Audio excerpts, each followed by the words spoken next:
Nigeria's finest conversation takes place every single evening. And here we dissect topical conversations, as they affect us and as they are making the round in the country. And we're here to do justice to yet another round of conversation. Did I say my name earlier? Yes, it is Precious Ingi.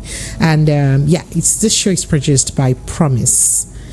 Let's get started with the hot topics that we have this evening. It's Monday, so let's get started hot as it is. Okay, so we'll begin today's conversation with a breaking story of President Bola Ahmed Tinubu requesting for the implementation of Oronshaye's report to merge many government agencies. This is a story that we'll be beginning with today, but we'll move to other conversations. Today too, in the news today, you may still get to hear that, there's a very sad story here about how the rot in Luth led to US-based Nigerians' death. That's a very sad story. I wish that we could look at this conversation to move on. But let's go to other stories. I mean, it's a political day, so there's been plenty of political buzzwords. So, in the news this evening, someone from a particular camp in River State did say that, Wike went to Thanksgiving to party, and he started bragging about 2027. Wait, in the first place, did he win any election in 2023? That's the question. And said Labour Party won all its election in River State. People are like, whoa, wait there. Okay, so still speaking about my former governor Wike, Senator Kingibe accuses FCT Minister Wike of neglecting capital residents and vows action. That is also in the news, and we may have to look at that conversation in the course of the news. But let's move further. We're not afraid of him. PDP clears air on Wike's membership status. That is also in the news, and we'll look at it as we proceed. This evening. So more on the news. Hardship protesters hit Lagos streets. Like the hardship too much. We don't enter streets like this too now, because we cannot cope like this again. NLC protest. Police put officers on red alert. Warn hoodlums against hijack. That's for tomorrow's protest by the NLC. But let's move on to see other stuffs in the news today. Nigerians now united by hunger, starvation under Tinubu's watch. Who said this and to whom? The presidential candidate of the Labour Party said this. Okay. Hardship. You can't perform magic. Stop praising Buhari. Fayoshe tells President Bola Ahmed Tinubu. Hey, we'll move to other conversations. Zamfara Assembly impeached Speaker presides over plenary with 8 lawmakers. Okay, I know my guests will like that. Personality will like that. PDP Sean Shaibu presents certificate of return to Iodalu on Tuesday. Okay, well, let's go on. Okay, did I also let you know that Edo APC members besiege National Secretariat, declare Okpebolo's victory unlawful. This is another. So it looks like this Edo election, both APC, PDP, LP, everybody's just having their own part of problem. Edo Guba, Lamidia Papa's letter to INEC, fraudulent Labour Party. Okay, well, that's Labour Party's own share of the matter. But let's go back to the planned NLC strike protest tomorrow. Economic hardship. Begin food importation, TUC tells federal government. Like, TUC is gradually removing body and now warning government on what to do, right? They also says refineries must start production before end of March. Especially Port Harcourt refinery. Are you serious? You don't mean it. Okay, so court to rule on Nnamdi Kanu's bail application March 19. That is also in the news because he was in court today. You may need to see that. Nigeria will work if Southeast works. Vice President Kashim Shettima said so. Nigeria will work if Southeast works. That's what Vice President Kashim Shettima said. Lagos, these are the hot topics that we have. But you know what? Let's go take a breather. We'll be right back to begin the dissection, or to begin to dissect these and other conversations after the break. Stay with us. This is the Evening Rush 90.3, Voice of the People FM. Are you looking for the perfect getaway? Look no further than the luxurious accommodations at Airport Golden Tulip Hotel, Lagos, number 42, Muritala Muhammad International Airport Road, Lagos. Relax and unwind in a beautifully appointed rooms featuring all the amenities you need for a comfortable stay. Whether you're traveling for business or pleasure, our attentive staff is here to ensure that your everyday need is met. We also offer complimentary pick-up and drop-off from the Lagos Airport. Take advantage of our state-of-the-art fitness center, outdoor pool, and enjoy a delicious meal at our on-site restaurant. With stunning views, world-class service, and a prime location, Airport Golden Tulip Hotel, Lagos is the perfect choice for your next vacation or business trip. So, why wait? Book your stay today and experience ultimate in comfort and luxury at Airport Golden Tulip Hotel. For bookings and reservations, please call 0815-8003-333 or 0815-7003-333. You can visit our website at airportgoldentuliphotel.com. Airport Golden Tulip Hotel, where luxury meets comfort.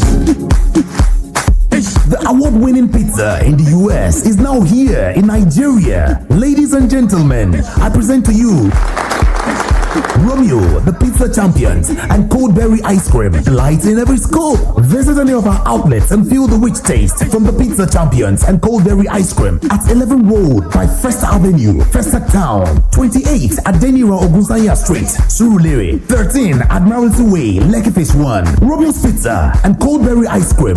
Romeo, the pizza champions. Listen to hot critical analysis and top trending topics of the day. Join Precious, Monday to Friday, 7 to 9 p.m. on The Evening Rush.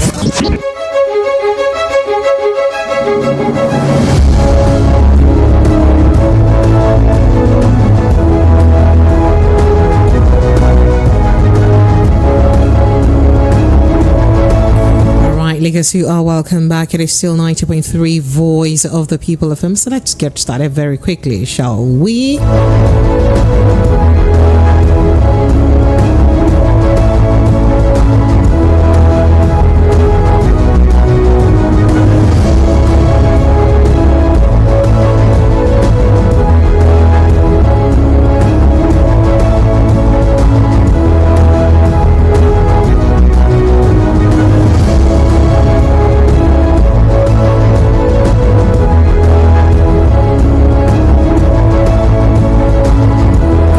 Lagos, you are welcome back once more. It is 90.3 Voice of the People FM, and yes, this is the Evening Rush.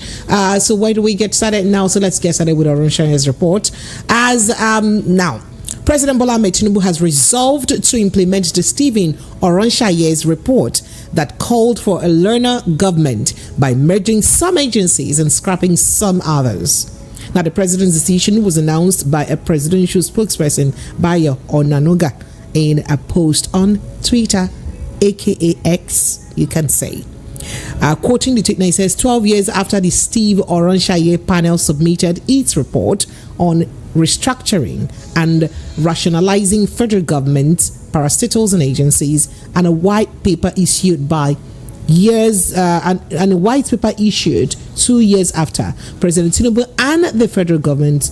Did they say 2 years? 12 years after, yeah. And the president, and the Federal Executive Council today decided to implement the report, Mr. Onanuga wrote. Quoting further, he says, many agencies will be scrapped and many others will be merged to pave way to a learner government, a leaner government, he said. So, that's it. So, of course, with me in the studio is Barrister Darlington Agomor. He's our in-house analyst on Mondays and Thursdays, but we also hijack him sometimes on Wednesdays. Thank you so much for coming, Barrister Darlington. How are you? How did you spend your weekend? I hope you have fun. Sir? You mean fun in this? No. In this subsidy and hunger? Sorry, I probably shouldn't have asked. Oh, so what are you? Sorry. So, Barrister Darlington, we know the full detail, of Oronshaye's report. But the good thing is that this administration has now gone a step further to ensure that they begin its implementation. One of the issues, or one of the things that I'd like us to look at, is the fact that the report looked at leaner agencies. I mean, making our agencies a bit slimmer, a bit tighter, because it looked like we have. One of the things the report said is that he mentioned the fact that there is duplicity of agencies. Like one agency is doing something that another one is doing, right? And he did recommend that some of these agencies should be merged to work together. But how possible is this going to be, especially considering that this administration of Bola Ahmed Tinubu has about the largest portfolio for ministers? So, if you see a pressure, Sir? One of the problems this administration have is their inability to be proactive. Are they not? Proactive and then think ahead. You were here, you saw the problem on ground. You it's not as if Tinubu came from the moon, he just landed. He saw what went through under PDP and under Buhari. My dear, do you need anybody to tell you to prepare ground? Knowing fully well these are the pitfalls, these are the potholes in the administration of Nigerian governance. But he came in without thinking, without even consultation. He started doing things, anyhow. For the first time in the history of this country, he appointed 48 ministers. Did you just say that president was doing things anyhow? If it wasn't, how come you have 48 ministers, portfolios? Now, you turn around again, after you have run into a brick wall, you now remember that there is a report by one Orosanya, who equally had a case anyway. I don't know. Okay, they have thrown away the case. You now remembered, and the man was saying these ministries and agencies and departments, they are bogus. You now started implementing it. After you have appointed ministers for those offices, now let me ask you, what will now happen to those ministers you have appointed? Are you going to have 3 ministers in one office? Precious. Sir? Is that not a problem? How will you now bring a leaner ministries, a leaner government, when you have 48 ministries already? What will now happen to those people you have already appointed with portfolio? You mean you are going to make them redundant, or a ministry will have 3 ministers who will just be doing literally nothing? These are issues. I don't know how he's going to juggle it, but let's see what happens. But I know something will give. I know. I don't need to be told. I know something will give. He will tell us why he even appointed 48 ministers. And when some people complain, he said that for the size of Nigeria, he needs such an amount of ministers. For the size of, you mean Nigeria expanded under Tinubu? No, when he came into office, Nigeria expanded out of control. That he needed 48 ministers to run Nigeria. So you know that, I mean, looking at the ministries, departments, and agencies, out of the 263, the report had stated that they be made tighter to about 161, and about 38 agencies be scrapped, 52 be merged, and 14 be reverted to department in various ministries. So instead of keeping them as ministries, you just merge the other 14 to be as department inside ministries. So they are working under ministries. And then another part is the report also recommended that law establishing the National Salaries and Wages Commission be repealed, and its functions taken over by the Revenue Mobilization and Fiscal Responsibility Commission. So because we're looking at why do we have this report also, National Salaries and Wages Commission, then we'll have Revenue Mobilization and Fiscal Responsibility Commission. Like they are both basically doing the same thing. So what are they doing there? And then we also look at the anti-corruption agencies. You have the EFCCs, the ICPCs, the Code of Conduct Bureau. That act also recommends that they be merged. Those 3 agencies be merged. instead of this duplicity of functions. Because some people are saying that are the opinion that, as a matter of fact, the AFCC looks like he's even doing the job of the ICPC sometimes. Of course. And the ICPC is left jobless sometimes. I'm like they really don't have what to do. So do you see its full implementation, looking at these key points? You see, at times when things happen, go and look the benefits. Do you know why Tinubu's administration is doing all this now? Do you know why? Pressure, do you know why? No, sir. There is no money for these humongous salaries and profligacy. Yeah? The game is up. So do we now say it's also ill-timed, or is it rightly timed? Considering that there is no money, that means people may be losing jobs. But then again, people also need jobs because people are hungry. It is left for him. He's a master strategist. Or is he not? He's a master strategist. So let me see how he's going to juggle it. But I know that there is crisis in our treasury. There is no more money to loot. That is why he's doing all this and nothing else.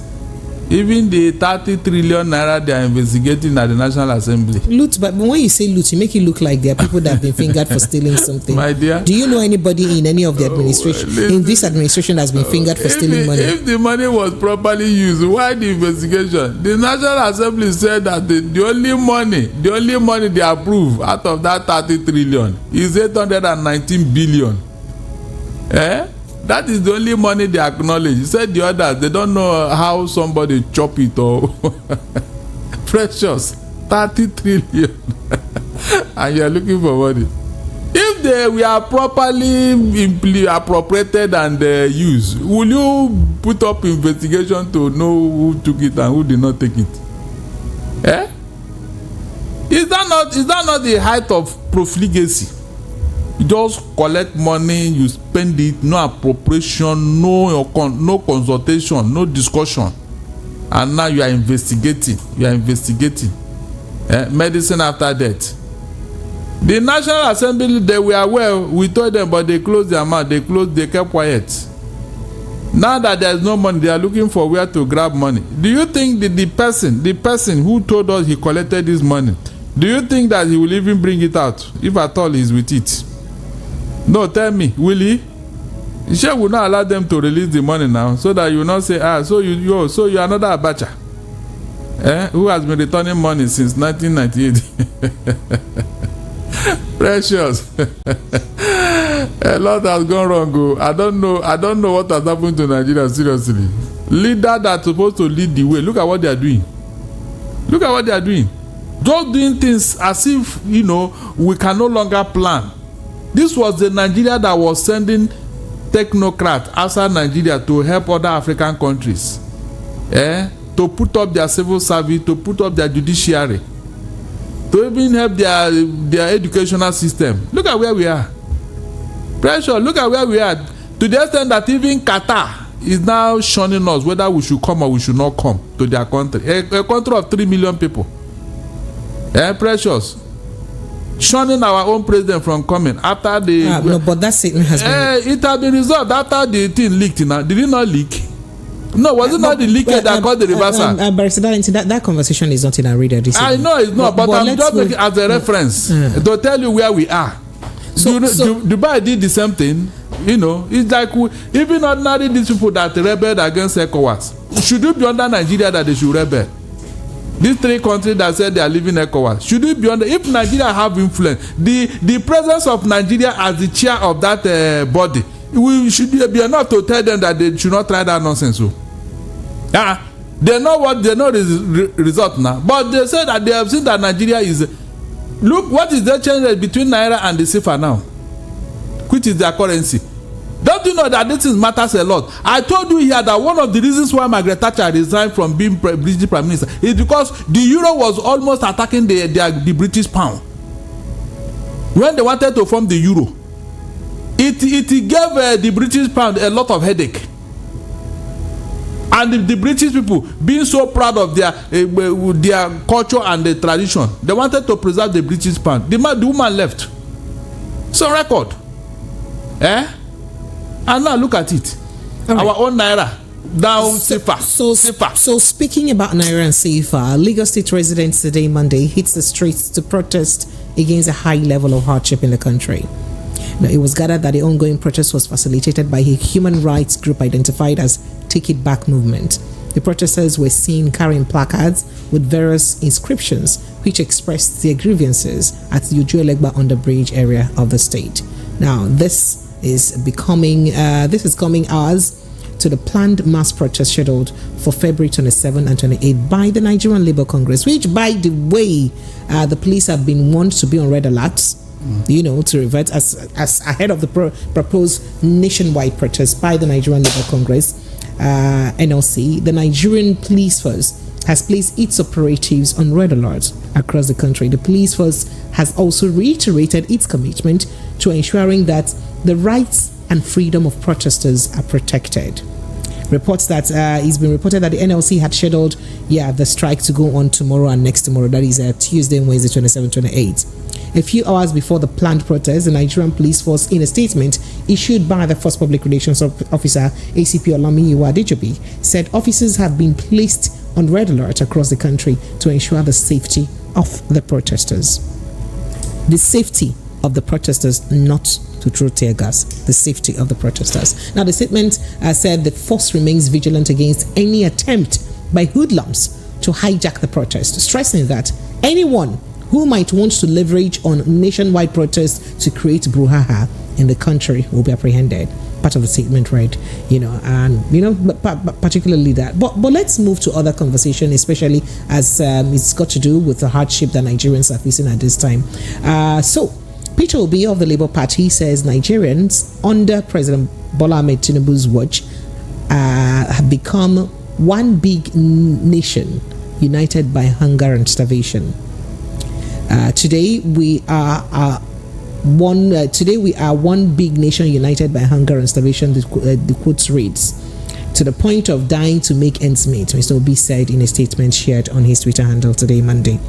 Now, berating the government for wasting resources on expensive renovations, Mr. Obi urged Mr. Tinubu's government to lead the crusade against hunger by investing aggressively in our agricultural sector.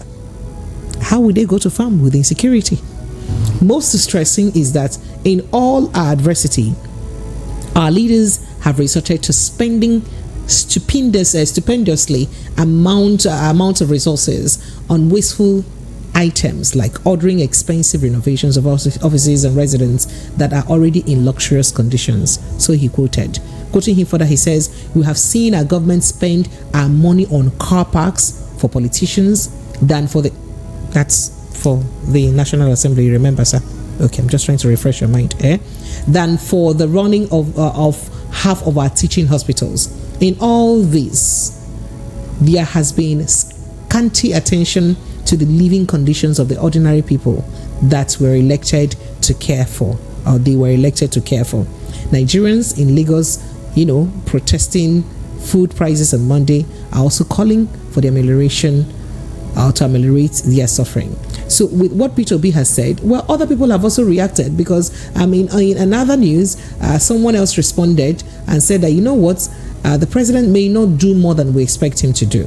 So in the face of the dwindling economy, the dwindling economy that Nigerians are facing, former Governor Ayodele Fayose of Ekiti State has said President Bola Ahmed Tinubu may not be able to, quote unquote now, perform magic, because ex-President Muhammadu Buhari was not a blessing to Nigerians. Fayose said Tinubu inherited a dead economy because Buhari obtained loans that would be repaid by generations unborn. He charged Tinubu to stop praising Buhari so as not to confuse Nigerians about the mess created by former President Muhammadu Buhari. More like, not praise him again. You yourself don't go fit do more than way you do now, right now. He spoke on Channel Television yesterday. So, Barrister Darlington, now people have been protesting hunger, starvation, high cost of living. Dollar is not any friendly. Things are expensive, especially food people can't access. And Peter Obi is saying, it looks like Nigerians are now united in hunger. We no longer know whether we're APC or PDP, because even people that died on Saturday, for instance, on Friday rather, for instance, both APC, non-APC, PDP, everyone were among those who tried to get rice for 10,000 naira or just for free. And then I identify Yoshe is saying that, please, you cannot do more than you can do, because tell people the truth. Stop praising Buhari. Let people know that Buhari is the one who put us in this mess. At the end of the day, it looks like we're still going around the same circle of blaming people and not, taking proactive steps. Or perhaps you think there have been proactive steps that have been taken by this administration. No proactive steps, so Precious, I didn't see any. But the president hit the ground running, and he said he should be giving an award for that. Yes, remember the Guinness Book of Records. Yes, so where is it now? Because all the things he said that made him to make that statement in faraway Dubai, was it? He has he not reversed all of them? Precious, has he not reversed all of them? So what are you now saying? What is the praise here? If they put his name in the Guinness Book of Records, by now they would have yanked it off now. He hasn't reversed fuel subsidy. Neither has he reversed unification of the naira. Precious. So no, there are no policies reversed. Barrister Darlington. If he has not returned fuel subsidy, my dear, a liter of fuel will be at least 1,000 naira by now, because of the what is it called, the exchange rate in the international market and the worth of oil in the international market. So what are you now saying? They have done it. The World Bank says so, IMF says so, and nobody from the president has said it is a lie.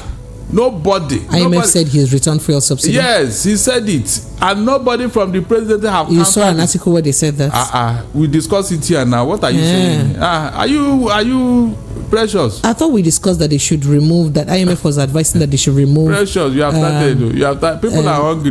Don't let them be angry with you. don't go that route this evening. I'm telling you what. Use yourself. Look at it now. Where is it now? Is it not about 6 something? And the exchange rate is where? The crude oil international price is where? So if they have not returned it, my dear, it would have gone up. There's no two ways about it. So they are paying subsidy. And that means there will be no money for all the things they promised that they are going to do. Does it not add up? It adds up now. Because they told us that without fuel subsidy, when they remove it, they will have money to build roads, do hospital. In fact, there will be no more strike from the But Barrister Darlington, this administration have shared the highest allocation time and time again since we removed subsidy, at least starting from September last year. They've been sharing monies to local and state governments, much more than any. I mean, they've had the greatest allocation, much more than any administration have had. Right? Do we keep blaming the government in the center and not also split this blame to the governors, whom have been receiving a lot, money on allocation? Shouldn't they also share the blame? Shouldn't they also help? They are the closest government to their people. Shouldn't they also do things, policies, put things in place, create jobs? Okay, they've removed lights, for instance, from exclusive list. What are governors doing to ensure they create lights or give their people lights? Shouldn't they do things? Should we keep looking at federal government to do everything for us? Don't stop this your advocacy. It will not work. What you are saying here is like a man who gave somebody a goat while he's still holding the rope. Can you truly say that this man have released that goat to the other person? The answer is no. All the exclusive list matters, all the matters on the exclusive list which the federal government is sitting on, is it not on paper that they've said they are going to do have they done it? No, hold on. You see, this is the problem. You will listen to what the federal government is saying, but you are not looking at what they are doing. Doing is different from saying. Precious, have they been publishing these allocations like Okonjo-Iweala was doing it when he was the Minister of Finance? Let them be publishing it now so that we will now hold these governors accountable. But Abia State, for instance, is launching their geometric power plants. How possible was it for Alex Otti to achieve that if electricity was not off the exclusive list? You don't know how the man has been creative. This is the same Abia that didn't work under Oji, the two Ojis, Theo Oji and the Oji Kalo. and what's this other man that left? That left now. But you see that this man is from a different political party. Is that not? But we're looking at. It's not about party. We're looking at. It's about party. We're looking at the functionality of state. Barrister Darlington, not take us through the party line, please. No, please. We're looking at functionality of state. No, Barrister Darlington. Barrister Darlington, I'm the one leading this conversation. Please, let's follow the conversation. Yes, I'm leading the conversation. So we're looking at functionality of states and how states have been working effectively. And what I just did say now is the fact that President Muhammadu Buhari, before he left office, signed to remove electricity, railroad, all those stuffs from exclusively. That is, you don't need to take permission from federal government anymore before you do those, implement any projects in that direction. Yes. And Alex Oti has taken the initiative to ensure that he creates lights for the people of Abia State, following that signing. So why can't other governors also do something? Whether we like it or not, that action alone is going to create quite a number of jobs for Ndiabia, as they call them. So why can't other governors also do a thing or two to ensure that they create jobs for their people?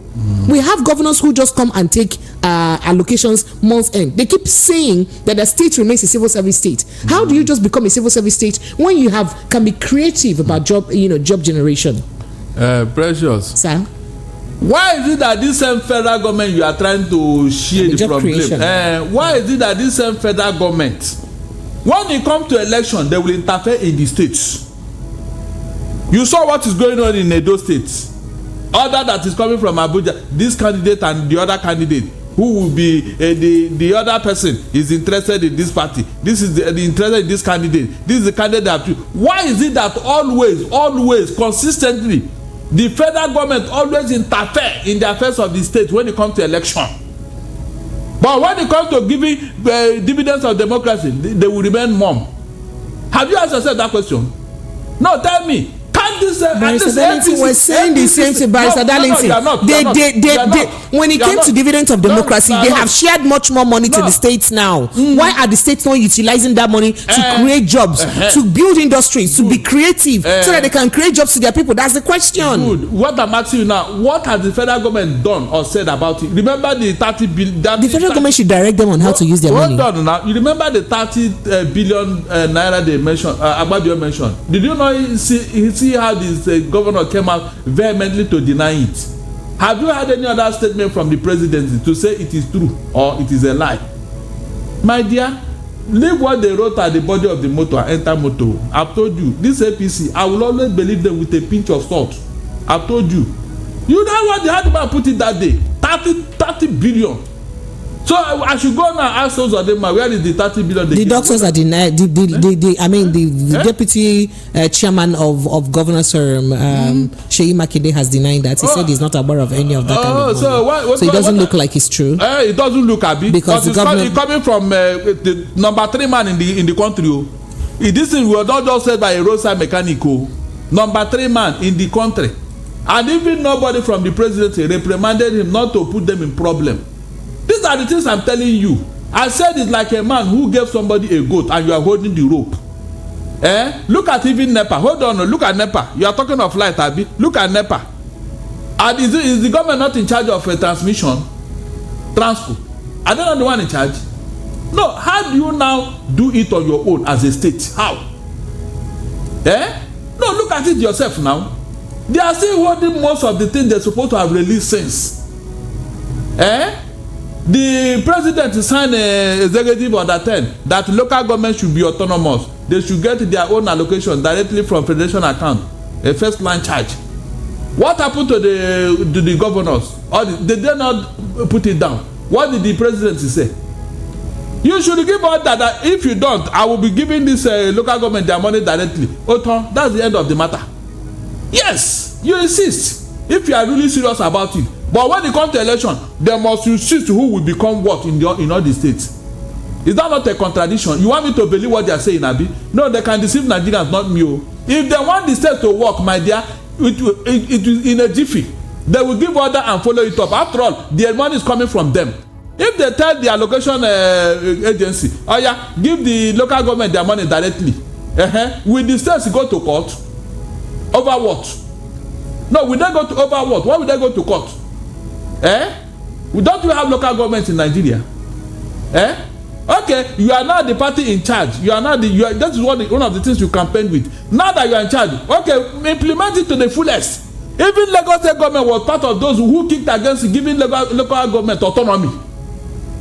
Lagos State, the so-called smart state, they kicked against it that local government should not be autonomous. Why? All right, Barrister Darlington, let's move to other conversations. We're telling you now because they are the one at the grassroots. They don't want them to move. That precious, please don't jump into this thing. So I just gave you examples now. Local government is closest to the people. Yet the federal government, the state government don't want them to operate, and the federal government is there watching. They don't talk. But when it comes to election, they will decide who will be what. So you know where their interest is. Don't deceive yourself. Oh, they don't want to develop Nigeria. Okay, so I mean, ahead of tomorrow's protest by the NLC, their other sister body, the TUC, Trade Union Congress of Nigeria, has asked the federal government to begin the importation of food in 2 weeks to mitigate the soaring prices of food across the country. That is, open our border, make food begin coming. Since we need a fit produce or farm the ones who will go fit chop anymore, open border, let food come in.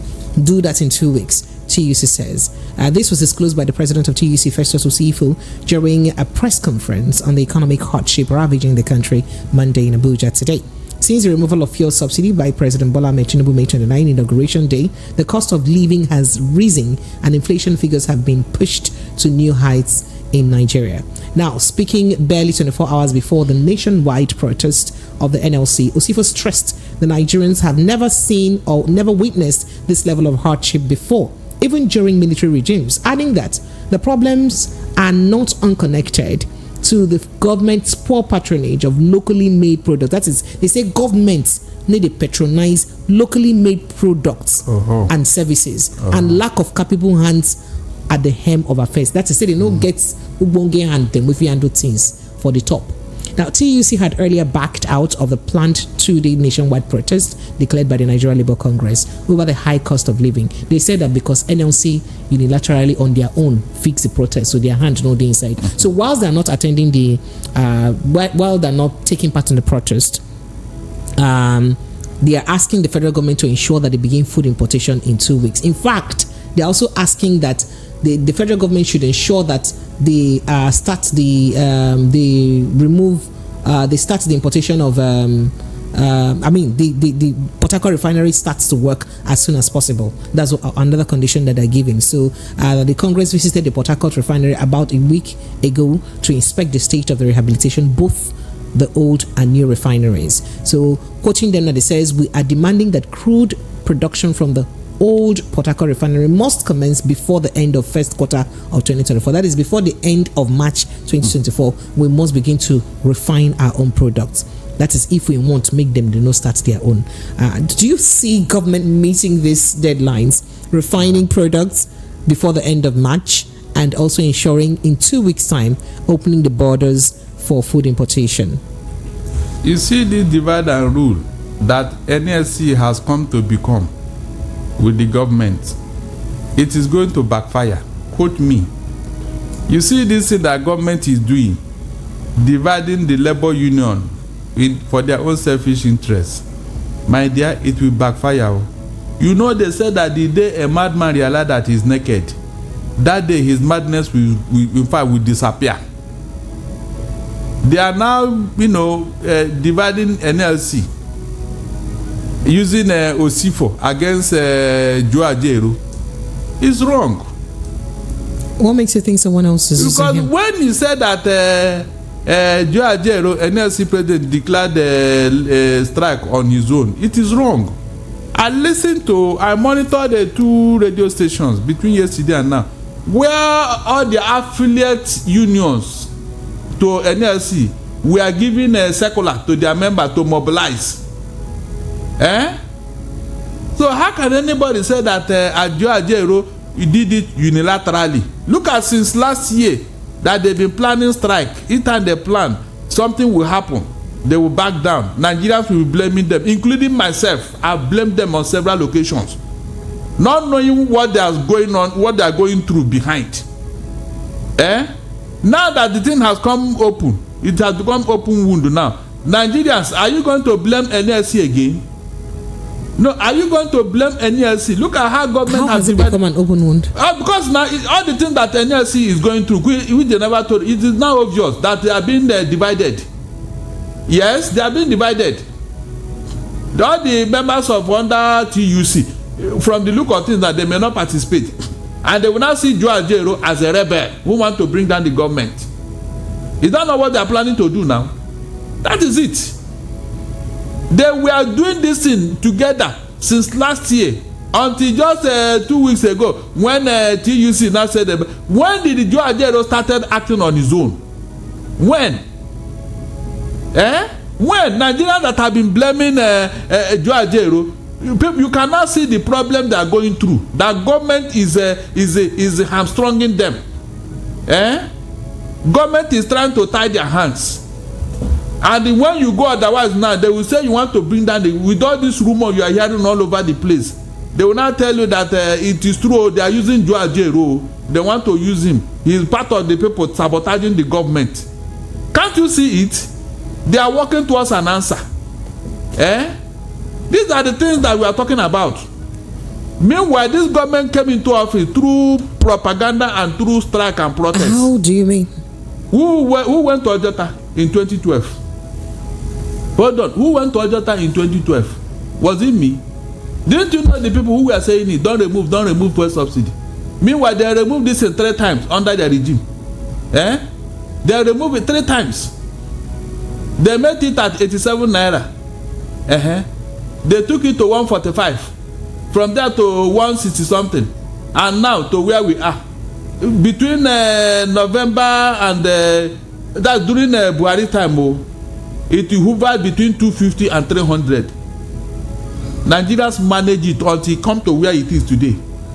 So was it PDP that brought us to this level? Even when PDP were paying subsidy, precious, PDP were paying subsidy and they said it was a scam for 16 years. And the price was relatively 87 naira. Where is Nigeria for God's sake? Why are you people that asking question? PDP paid subsidy and the APC said it was a scam. And this subsidy did not exceed 87 naira that people were buying fuel. How come under your word the thing jump up? No, can't Nigerians ask this question? Who is now the scammer? Who is the biggest scammer now? Who? Is that not a question for you to ask? How come under your regime the same subsidy you say does not exist, you now took it to where it is now and people are suffering? My dear, right, it's unfortunate. It's unfortunate, very unfortunate. I don't know what have done. They have hypnotized Nigerians that nobody's asking question again. In fact, they have hypnotized us. Let's move to another conversation. The things they went to Ojota to kick against is what they are doing now, and they don't want anybody to even protest. Barrister Darlington, today the Vice President Kashim Shettima was in Enugu State, where he said that Nigeria will work fully when the Southeast performs optimally in industrialization with adequate power supply. Okay. Yes, he equated the region with the Jews, whom he said are particularly or practically mobile, economically enterprising, and educationally ambitious. The vice president disclosed that he rejected a proposal that suggested to cut off the Southeast from electricity supply due to a debt profile, noting that President Bola Ahmed Tinubu means well for the nation. Also noting that the Southeast and the governors of the zone are the best among others. The Vice President made the remarks during the launch of Southeast Business Roundtable Light Up Nigeria program conducted by the Niger Delta Power Holding Company Limited in Enugu today. So I just thought to throw that. You don't have to respond if you don't have to. So let's go back. You said what? You don't have to respond. You don't have to react. You brought a topic. No, because of time, I thought we should. It was just a statement that the vice president made. Was there any reverend father in that meeting? They should have baptized the Shettima for me. They baptized him as Emmanuel, so he knew that Nigeria cannot develop except the Southeast is developed. He knew, Abi. Hey, wonder shall not end though. Are you serious? He said that. Okay, no problem. Let's move on. Thank God, though, confessions are coming out now. Okay. So let's go to the political parties now. I'll perhaps just get to begin with Edo State, where a lot of drama is happening with the parties in Edo State. Or maybe let's go to Zamfara State and then we'll drive home quickly. So in Zamfara State, the impeached Speaker of the Zamfara State House of Assembly, Bilyaminu Ismail, on Monday presided over a plenary session with only 8 members amid tight security. Recall that on Friday, 23rd of February 2023, 17 lawmakers impeached Ismail and elected Bashir Ali Gumi as the new speaker. The assembly was thereafter adjourned indefinitely. Now, Gumi and the 17 lawmakers that elected him to replace Ismail were absent at the Monday's proceedings. Now, the lawmakers who were present at Monday's extraordinary plenary described the action of majority of their colleagues as unlawful and illegal. The Ismail-led faction is also requesting the suspension of the 17 lawmakers, saying that their action has a political undertone and had nothing to do with the issue of security, as they claimed. Okay, Barrister Darlington, you know what's happening in Zamfara State. Would you like to chime in on that very briefly? Please, I had a Gumio. Do you know where Gumi can check Gumi himself? Do you know? No, now that's not the Gumi we're talking about. I know. I said, do you know the state he comes from? Oh, Barrister Darlington, let's go on with this. I want to. Okay, don't worry. Since you don't want me to, but all these factions that you're hearing here and there, pressure. What is behind it? What is behind it? What is if not political rascality? What else? From River State to what is it called? Edo State now to now Zamfara. And you know other states, even in the southwest here. If not political rascality, what else? What is at stake here? If they came to serve people, would they be doing all these things? No, they came to serve their pockets. Oh. So whenever anybody come now to tell you, I will build you airport during rainy season. In fact, your children will no longer starve. I will make sure nobody goes to bed hungry. Tell them we have had all these things before, because that is their campaign. You cannot go to campaign outside here in the Western world where people have moved on. You hear this type of promises. They just want to, because they know most people are gullible. They just want you to make sure that they enter there. When they enter there, they say don't mind them. Those people who don't know anything. If not, all the things they promise you, pressure. Did they tell you that when they go there, they are going to create faction? Faction that there was no need for it. You saw what is happening in Edo. Up the 3 major parties now, Labour Party, PAPC, PDP. I was just coming to that now. So let me go straight to it. So what is so let's begin with the PDP. The People's Democratic Party in Edo State presented a certificate of return to its Edo State governorship candidate, Dr. Asorime Ighodalo, on Tuesday. In a statement, the party's National Publicity Secretary, Debo Olugunagba, said, following the successful completion of the Edo State governorship primary election and the ratification of the exercise by the appeal panel, the National Working Committee of our great party, the People's Democratic Party, hereby announced the presentation of the certificate of return to Dr. Asorime Ighodalo, the elected candidate of our party for the September 21, 2024 governorship election in the state. Now, the statement was titled, PDP presents certificate of return to its Edo State governorship election candidate, Dr. Asorime Ighodalo. Now, the national leadership of the PDP commended all leaders, critical stakeholders, and members of the party in Edo State for the peaceful and successful conduct of the primary election. The certificate presentation ceremony is scheduled tomorrow, Tuesday, 27 February. Venue is the National Executive Committee, NEC Hall, Wadata Plaza, PDP National Secretariat, Abuja, 12 o'clock. It was, however, silent about the fate of the State Deputy Governor, Philip Shoaibu, who also reportedly emerged candidate in a parallel primary on the same day. Now, and Philip Shoaibu had said before that he doesn't know anything, that PDP may not likely succeed in Edo State without his candidacy. Yes.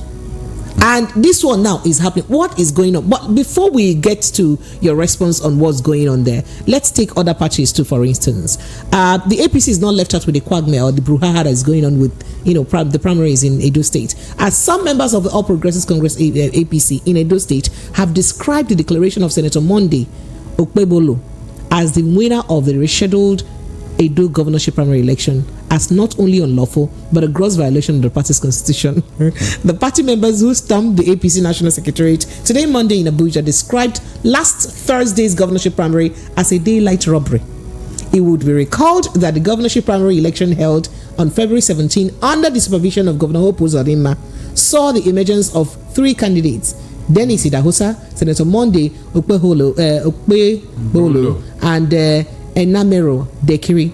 Now, against his background, the leadership of the party sacked Uzodinma as the chairman of the primary election and replaced him with the governor of Cross River State, Basi Otu. Now, the rescheduled election produced Monday Okpebholo as the APC gubernatorial candidate for the September 2024 election. But addressing journalists during the protest today, Monday, the leader of the group, Innocent Ogedengbe, demanded the restoration of Idahosa's mandate by the party. Ogedengbe emphasized that the primary of 22nd of February 2024 did not comply with the provisions of the Electoral Act 2022, as aspirants were not given equal opportunities of being voted for by party members at the designated centers, or the wards that make up the Edo State, Edo State generally. He alleged that party members presented to vote did not have their votes cast recorded by any known office of the party's national secretariat. Ogedengbe further alleged that the result sheets used were completed in the national secretariat's law. That is, they complete the result sheet for national secretariat God Almighty. of the party, as they did not flow from the reality on the ground in the estate and in the state. Now, his words, let's quote him now. He says, the said primary of the 17th and 22nd 2024 were not conducted by open secret ballot by APC as required by relevant provisions of APC constitution, and the declaration of Senator Monday Okpebholo is not only unlawful but a gross violation of APC constitution. Our strong prayer is that the injustice perpetrated by the Governor Basi Otu committee be set aside by the party of and Honorable Dennis Idahosa will be rightfully declared winner on the strength of available extant documentary evidence. That is the APC. But the Labour Party also does have its own wahala. After perhaps electing Akpata as their flag bearer, the leader of the Labour Party has dismissed, the leadership of the Labour Party has dismissed a letter written by Independent National Electoral Commission (INEC) by a factional group of the Labour Party led by Lamidi Apapa, declaring Anderson Owedie Asemota and Monde Ojoromawa as the gubernatorial and deputy gubernatorial candidates of the party. Not Olumide Akpata in the election that they won already, So this was disclosed in a statement signed by the National Publicity Secretary of the Labour Party, Obiora Ifo, on Sunday, clarifying that the letter did not emanate from the party and that the authors of the letter in circulation were fraudulent and desperate people seeking recognition. Ifo explained that letters or correspondences are expected to be received with a stamp of acknowledgement and due verification conducted afterwards. Now, the party therefore asked INEC to henceforth verify signatories of any future correspondences before acknowledgement to forestall impersonation. Wow. Okay. So we know what's going on there. So what do we do? Now, the three major parties are like, everything is. Ifo even maintained that there is no faction in the party and urged Nigerians to distance themselves from any other list on winner, insisting that Olumide Akpata is the only candidate being sponsored by the Labour Party. President Darlington, Barrister Darlington. This whole thing going on in almost all the political parties in Edo State. What is happening? How can this be resolved before September that the election will hold? It tells you that no lesson has been learned. And because the state of the nation is not even where it's supposed to be, so all these political players, they have lashed in on it. If there is order and sincerity in the polity, my dear, these things will not happen. You know what will happen to you if you go through this route. But all these noise makers who are constituting a nuisance in the parties, they know that their godfathers are behind them. That's the truth. Okay, we are now at the party level. Has INEC recognized any of them, even the one that the party said they sponsored? INEC have not given them any recognition yet, though. I hope you know that.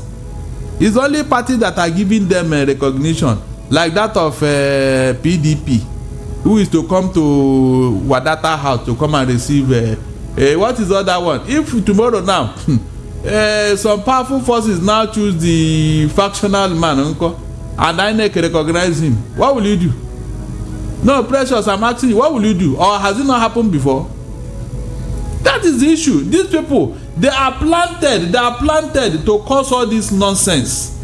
They are planted. How here. possible is that? It is considering that all the parties are going through the same my issue. dear, if they are going to suffer consequences, they will not try it. Oh wow. Yes, that is the truth. If they are going to suffer consequences, my dear, so the three major political parties are going through a thing or the other. Of course, because some people sponsor them now. Some people are behind them. They didn't just wake up and come to play the spoiler. Some people are, especially that of Lamida Papa. What he has done to Labour Party is unthinkable. Yes, the man is still there. The man is still there. Even the court have told him to go and mind his business. He doesn't want to hear. Tell police now to arrest him, they will look the other side because he has godfathers behind him. Is that not why he's doing all these things? No, is there any other reason? Then who is causing the problem in APC now? Since APC is also having the same issue, so whose fault? What happened in APC is that the people wanted their own mind. Did you see the protest? Did you see the protest? But some godfathers wanted another person. You had the letter they read that it did not follow due process at all. They wanted the same selection they have been doing in APC. That's what they are known for. That is why that of APC is so strange. They have always been doing selection all the time. They want this particular candidate, whether the people like it or not. They want this person to be. Now, speaking about political parties, the People's Democratic Party (PDP) has put to rest the speculation that the Minister of Federal Capital Territory, Ijeoma Egwuatu, has defected to the ruling All Progressives Congress. All right. A former presidential aspirant in the main opposition party was rumored to have dumped his party for APC. Earlier reports did say. But the speculation began when a former Rivers State governor was appointed by President Bola Ahmed Tinubu, that is Nyesom Wike. Now, clearing the air on Monday, Debo Olugunagba, PDP National Publicity Secretary, said Wike remains a member of the party, stressing that the minister is yet to resign his membership. Asked if the party is afraid of suspending the former governor, the PDP spokesman said in an interview with Channel Television that the answer is one word: no. Nobody is afraid of Wike. He added, membership of political party is personal. Yes, Wike has not resigned from PDP to the best of my knowledge. Wike has been a great member of this party. He had challenges before the general elections, which of course is expected in politics, but that does not mean that he is not a member of the party because he has not resigned. From the record that I have, Wike is still a member of the party. Wike is more important. Wike is more important is the capacity of the party to reconcile itself. We know we have the capacity as a party to reconcile and bring everyone that is aggrieved one way or the other because of this country. We need a party like PDP to help stabilize Nigeria. The APC has lost it. They have no vision, no direction. But speaking about Wike now, former chief whip, deputy chief whip of Rivers State House of Assembly has said that, Wike came to Thanksgiving to come and make mount as to what will happen in 2027. How some people will not even see backlight in election in 2027. You know what? They did not even win 2023 election. That's what he's saying. He said that, did he win any election in 2023? He said, Labour Party won all its election in 2023 election. Let's take a listen to Evans BP saying that himself. Last weekend, they went for a Thanksgiving party. Are you hearing me? They went for a Thanksgiving party and was bragging that they wish tomorrow is 2027. With you, can they win 2027? With this card I'm saying, can they win 2027? They were bragging, they wish if tomorrow is 2027. As if they won in 2023. Labour Party won all their. We know how we did it. It happened. Chijoke told us that he is one of them that assisted them. Now they went to tie. Was bragging that they wish tomorrow is 2027. We too will wish tomorrow is 2027 so they will see our performance. So they will see how we could perform. Do you know when the glory has departed from a man? Do you know what the man will do? When the glory has departed from a man, do you know what that man will like to do? The man will attend burials. All right, so that was Evans BP, former Deputy Chief Whip of River State House of Assembly. They are speaking on how. Now, Barrister Darlington, this is someone boasting of course of rigging elections, they know how they did it, and nothing has happened. And it doesn't look like anything. This is not the first person that said it. Even one came out and said his own too the other day. Wike said it. Wike said it. How they by himself? Yes, he said it now. He said the Fubara did not win. That did not how they brought him into power. Were you not here? He said it. That he's sorry. He was pleading with Rivers people that he gave them a governor like Fubara. I mean, it happened live now.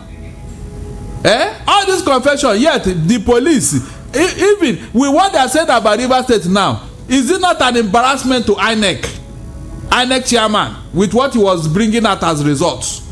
Does it not contradict all the things that INEC brought out as results? That of Rivers, every Dick and Harry knows. The Premier Times, you saw the investigation they did. What is it called? BBC, you saw the investigation they did about River State. Does it not contradict this thing that INEC chairman is bringing out now, telling us without this report, without the bug, that the election remains credible? Can you imagine? So this Rivers now that everybody confessing now is part of the credible election. Precious is part of, unfortunately, is your state too. So you are part of the rigging. Hey, Barrister Darlington. Okay, so still speaking about our Minister Nyesom Wike, Senator Ireti Kingibe, representing the Federal Capital Territory FCT in the National Assembly, has criticized FCT Minister Nyesom Wike, alleging his indifference towards the residents of the nation's capital, like say, send people to live for inside FCT. Now, speaking in an event organized by activist Moses Paul to commemorate the first anniversary of the 2023 presidential election, Kingibe condemned what she termed Wike's "I don't care" attitude. Expressing concern over the minister's demeanor, Kingibe pledged that she and her supporters, referred to as the obedient, would strategize to address the situation. She emphasized the urgency of the matter, stating that the nation was facing troubling times. She went on and on and on. Looks like a lot of people in the FCT are not particularly happy with the FCT minister. Of course, how can they be happy? Because Labour Party won FCT now. Abi? Labour Party won at the Federal Capital Territory. Was it not the controversy of 25% that went to Supreme Court and we started hearing another thing? You will see now when that 25% will come up in a future election. And it is their favored one, the story will change. That 25% will come to play. That's what I'm telling you. When you are in their good book, they will change the law. They will change the law. But when you are not, they will find one small, even if it is one small I or T that they did not dot, it will become an issue. They will use it against you. That is it. Labour Party won FCT is clear. But who is in charge of the ministry? This thing there, the Federal Capital Territory. Is it not APC minister? We don't even know where. Do you know that up to now, even Wike doesn't know where he belongs? It's like a bat. Pressure. Do you know this bird they call bat? Who doesn't see in the daytime? Bat. Are you aware? Bat. It doesn't see in the daytime. And nobody know, even scientists don't know whether bat is an animal or a bird, because of the nature of that creature. I'm telling you, That is what is happening to Wike. He doesn't know whether he's in the PDP or he's in APC. But PDP has said that he hasn't resigned from. Is PDP speaking for Wike? Can't he talk for himself? Lagos phone lines are open. Why is he with his leg is here? His leg is here. That means the man is not even consistent. He's undecided. That is the truth. All right, phone lines are open. Let's begin to take your thoughts and reactions on the conversation. It's 0700 903 903 903. That's the number to call if you want to get us on a direct call. 0700 903 903 903. But if you want to call the WhatsApp line for those in the diaspora and those who may not have credit or airtime to call, you can call the WhatsApp line. The WhatsApp number is 070. It's supposed to be 0700 903 9039, but I think I'd have to give you the other WhatsApp line to reach us with.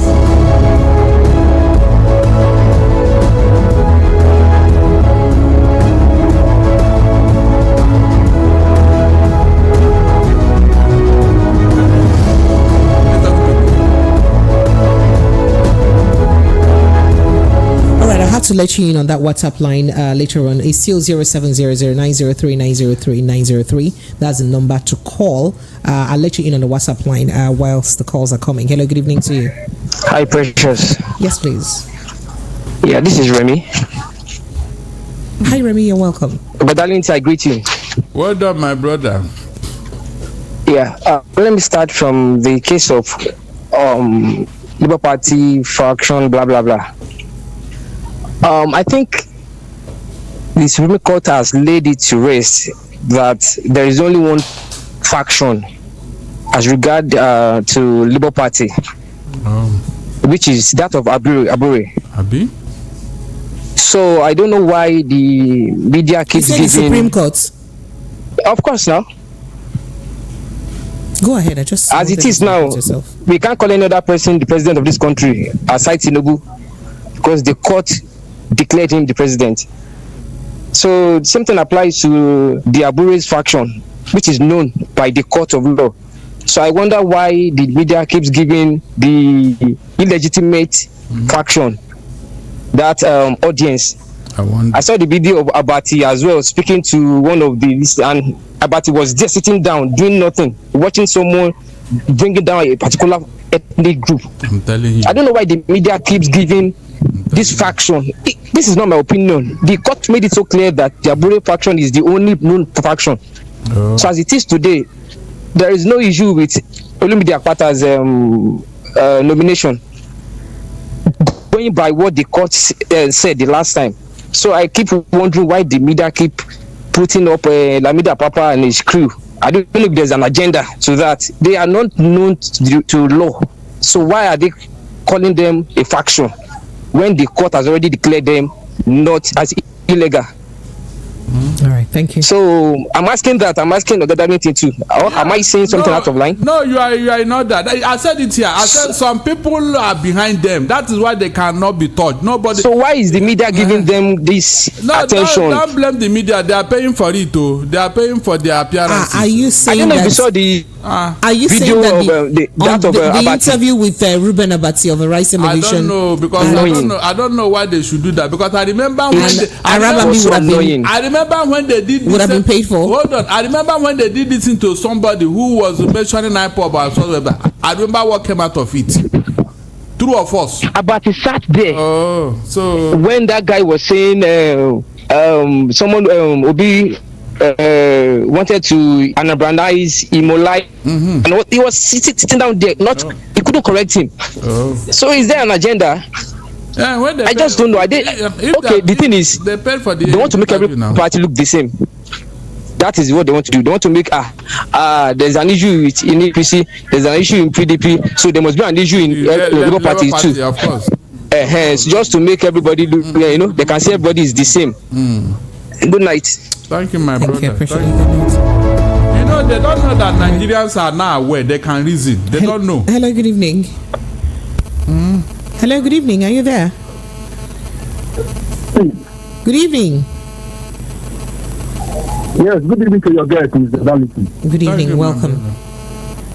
Yes. My name is Mr. Oscar. I'm calling from Badagry. Miss Oscar, you're welcome. Go ahead, let's hear you. I really want to talk about the Edo gubernatorial election coming up. Go ahead.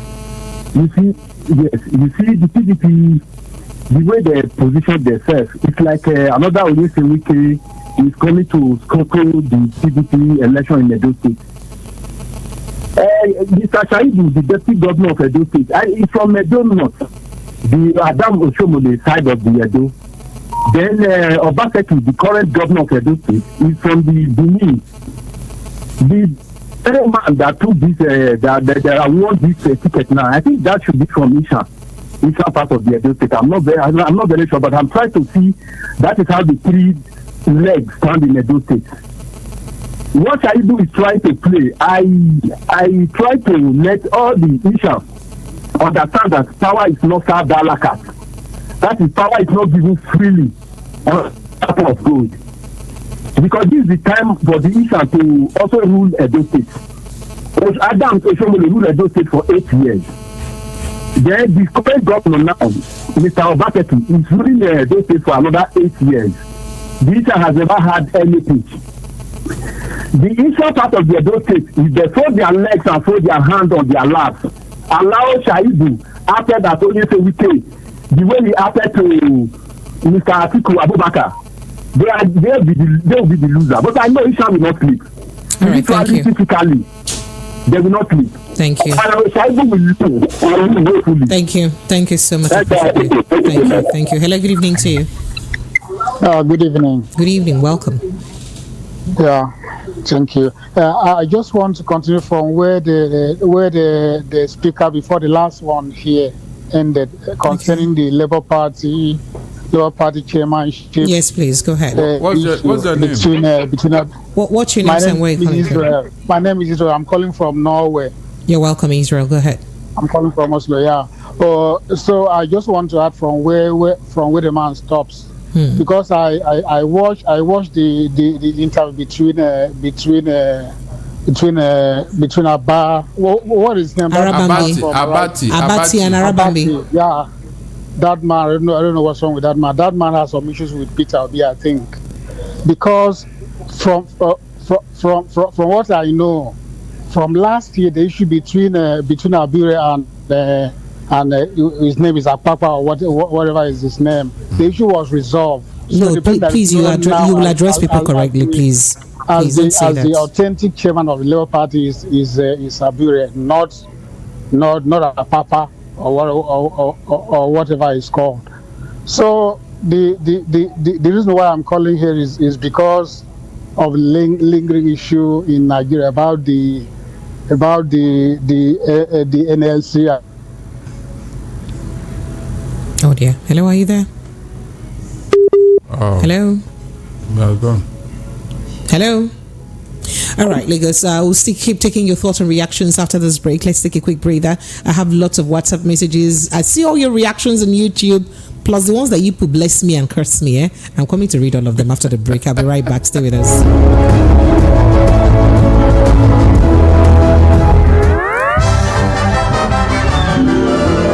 Have you been thirsty for well-nourished, yummy pizza and couldn't find one yet? What you ordered versus what you get, right? I understand. Let me introduce you to the best pizza and premium ice cream in town, all the way from the US. Romeo's Pizza and Coldberry Ice Cream. So sweet, so yummy.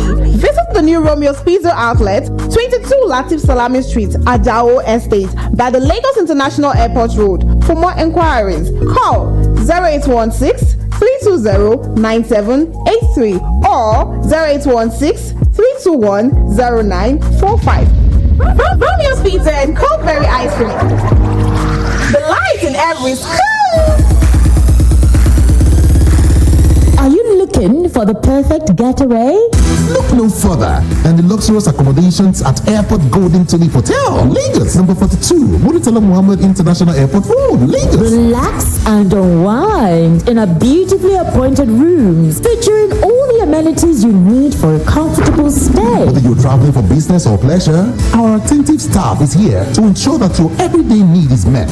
We also offer complimentary pick-up and drop-off from the Lagos Airport. Take advantage of our state-of-the-art Fitness Center, outdoor pool, and enjoy a delicious meal at our on-site restaurant. With stunning views, world-class service, and a prime location, Airport Golden Tulip Hotel, Lagos is the perfect choice for your next vacation or business trip. So, why wait? Book your stay today and experience ultimate in comfort and luxury at Airport Golden Tulip Hotel. For bookings and reservations, please call 0815-8003-333 or 0815-7003-333. You can visit our website at airportgoldentuliphotel.com. Airport Golden Tulip Hotel, where luxury meets comfort.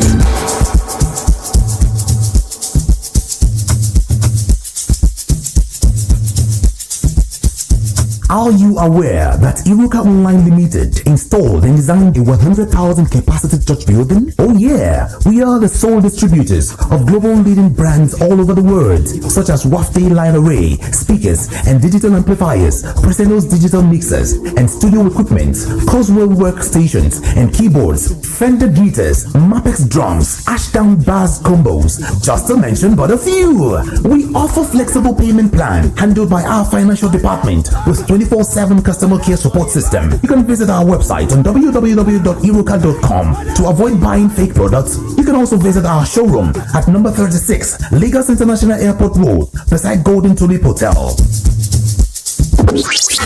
Iruka, never settle for less. Are you looking for the perfect getaway? Look no further than the luxurious accommodations at Airport Golden Tulip Hotel, Lagos, number 42, Muritala Muhammad International Airport Road, Lagos. Relax and unwind in a beautifully appointed rooms featuring all the amenities you need for a comfortable stay. Whether you're traveling for business or pleasure, our attentive staff is here to ensure that your everyday need is met.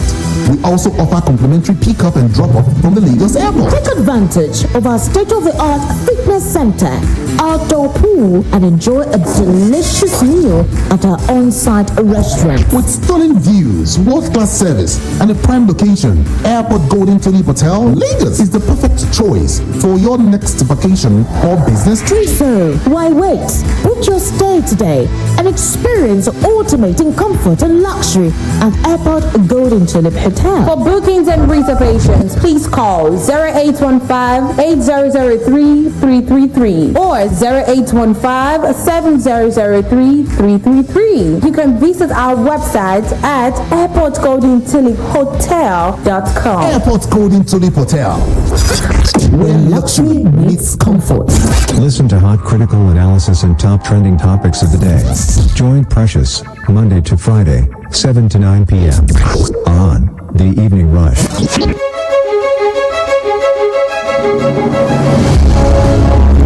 Yes, Lakers, you are welcome back. It is still 90.3 Voice of the People of and this is the Evening Rush, 10 minutes past the 8 p.m. mark right here in our studio. My name is still Precious, and it hasn't changed, and I still have Mr. Darlington with me in the studio, and we have been looking at some hot conversations or topical conversations. Let me run through some of them for you. In the news this evening, we did tell you that we did tell you that Tinubu to implement Oronshaya report to scrap merge many government agencies. That was in the news. So I was about to give you that gist about that loot team, right? Oh, by the way, for those who may not have commented, court to rule on Nnamdi Kanu's bail application March 19. He was in court today, so the bail application will be March 19. There was a lot of back and forth today, during the bail presentation when, the prosecuting counsel said that while his lawyer was presenting for the bail, the prosecuting counsel said you could jump bail again. You've been jump bail before. The prosecuting counsel said he did not jump bail. It's because army came to look for him, so he had run away so that the no go killer, stuffs like that. So just to let you in. But then again, looking at protests, there has been protests hit Lagos streets today, and then police put officers on red alert, warn hoodlums not to hijack NLC protests tomorrow. So hoodlums, be thou beware. Okay. And the Nigerian now united by hunger Nigerians now united by hunger starvation under Tinubu's watch, Peter Obi said so. And hardship, you can't perform magic. Stop praising Buhari. Fayoshe tells Tinubu that Buhari scatter everything. Then they do and like say him be better person. We told you that in Zamfara State Assembly, Zamfara's Assembly impeached Speaker. The impeached Speaker presides over plenary with 8 lawmakers. Hey, while the other 17 others are somewhere else, they didn't attend. And of course, in Edo State, PDP Shons Shaibu presents certificate of return to Ihodalu Tuesday. Okay, they will present on tomorrow. Okay, we'll see the drama that would unfold. Edo APC members besiege National Secretary, declare Okpebolo's victory unlawful. So give on to another person and winner. Meanwhile, Edo Guba Lamidia Papa's letter to INEC fraudulent, Labour Party says. Still talking about hardship and strike. Economic hardship, begin food importation. TUC tells federal government, say open borders of food importation now. Port Harcourt refinery must start production before end of March 2024. That is before the end of the first quarter of the year. These were part of the conversations we had. And did I also tell you that speaking about Wiki, we're not afraid of him. PDP declares and clears air on Wiki's membership status, where they state that he's still their member. We also detail you that Senator Kingiba accuses FCT Minister of neglecting capital residents, or the FCT residents, and vows action. And hey, a member of Wiki's former camp, Evans BP, who is a former deputy chief whip of the assembly, has said that, you know what, Labour Party won all their elections, all of it, all in Rivers State. We cannot win anything. That's according to what he said. Lagos phone lines are open. Let's begin to take your thoughts and reactions. 0700 903 903 903. That's the number to call. Southeast income. Yes. Oh yeah, I did tell you, Barrister Darlington, accurate timekeeper, panel of judges. Shetima says the southeast, that Nigeria will not develop except southeast develops. Nigeria will not work if southeast. Nigeria will work if southeast works. And that's what Shetima said while in Enugu today. Okay. He has confirmed what the Bible said, that the wise men came from the east. Oh, it's okay. Barrister Darlington, let's take the call. The WhatsApp line Lagos is 0817 175 6338. That's the WhatsApp line. In case you want to reach us on WhatsApp, it's 0817 175 6338. Take note of that number because it's changed. It's 0817 175 6338. That's the number to reach us on WhatsApp. Hello, sir. You off my mic. Sir, I didn't off it. Hello, good evening to you. Hey, hi, Precious. Hello. Hi, Mr. Darlington. Hi, is that you, John? Yeah, that's me. Germany. Hi, Mr. Darlington. Good evening. I quickly just want to talk on just one particular comment. I was listening the other time, and I heard when that guy was saying Dr. Abati stood just particular news on Arise TV. I watched the thing too. I watched him. But I did not see what that guy was saying, because if you look at it in the full content, in the full interview, the guy was simply pointing out his grievances. He was just pointing out waiting they pain him, and Dr. Abati keep cautioning him that all these things that you are saying, I'm not be liable to it, and Arise TV, because the guy mentioned names, names of people. So Dr. Abati cautioned and say, look, you have to be careful. But he said, no, it's me, record me, it is me, it was there. So I am feeling like, it's not Dr. Abati. Dr. Abati is just simply doing his job as a journalist. Okay, so can I explain to you perhaps what Remy was trying to say? So usually, if somebody is saying something, or your guest is saying something that you know it's not genuine, perhaps you know already, maybe because Abati doesn't know, you fact check him, right? So, for instance, I'm coming. For instance, he mentioned that P2B, saddled himself with only that his spokespersons are all from the east. That is a lie. That is a lie. Excuse me, sorry, I'm just trying to say, it's not the role of Dr. Abati to fact check him. No, you don't, you could actually, as I am telling you the job now, you could actually mention as a presenter that, but we have a Satanko, is that an Easterners name? You can mention, do you that's understand? From the north. I'm just saying, Abati would have done that, knowing that there's someone called Satanko that is also a spokesperson. In fact, the first spokesperson to the Labour Party. That is not from this. He would have mentioned it, but he didn't. Perhaps that's why. If it's only that one, but what I'm just trying to say is this: I don't want to focus on him more. I want to focus more on Abure. Is it Abure? Arabambi, the guy in the studio. I want to Arabambi. I think his grievance is not even with P2B from the explanation I saw. His grievance is more of the. Hello. The what? Oh dear, I lost you. Did I lose you? Hello. Are you there, John? Hello. All right, I lost you. Okay, so go ahead, Paris. Yes, what I'm saying in essence is that just to add to what they are saying, please. You see, when NBC is saying fast check or have a caution on your guest, these are the issues. All those things he said about P2B, it can cause problem. And I know you will not allow that on this platform. You won't. You have to show example. You have to tell us, like what you said now. How is it that the P2B surrounded itself with Easterners? This person, are they from the East? You always do it here, even to me. Pressure, you do it to me. And your people call me a peaceful man leader. So what I'm saying is that what he did, all this one that I am not responsible for what you are saying, but he's saying it on your platform. The thing has gone out already. It has gone out. You should have put a stop, By the way, under normal circumstances, you know that this man is a factional person who has no locus. He has no locus at all. Barrister Darlington, let's quickly run through our messages. Our message box is full. It's really very full. So let's see if we can begin to take some messages from them. This message here says, please, Precious, can you put some network on your face so that it will stop looking like the country called Nigeria? I don't understand. There is a glitch on your network. Now me and they give this guy. No, I'm not the owner of this illa. Oh my God. Hey, I don't believe you. Okay, this is coming from Tony from Chicago. Precious, remind Darlington concerning the purported 30 billion that Akpabio used the phrase unconfirmed report, meaning that he wasn't certain with his information. So the 30 billion is false as refuted by Governor Makinde. Darlington shouldn't be shouting himself.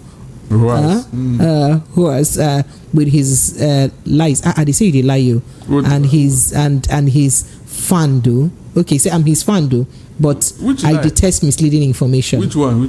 That the 30 billion that he said that I probably had mentioned that they are unconfirmed reports. Why did he say it, for God's sake? Why do you say unconfirmed report? Number 3 man in the country. That you know where this thing came from. When you are telling me that we are not holding governors accountable, I say, with that information now, will I go to any governor and say, where did the 30 billion they gave you? Can you imagine? Why did you even utter it? When you know it's unverified, why do you say it? That's the question. Okay. How did that mislead anybody? Was that the one that said it? I don't like this argument. It's not proper. Okay. All right. This here says it's obvious that the Festus Osifo is being sponsored by APC. He has been working against Ajero. APC should have should leave Southeast alone. They said Igbo will never be president. Thank God they know. Nigeria will never prosper till the Allah Igbo man. Okay. You said, okay. Tinubu is just try luck. No blueprint. Nigeria don't enter.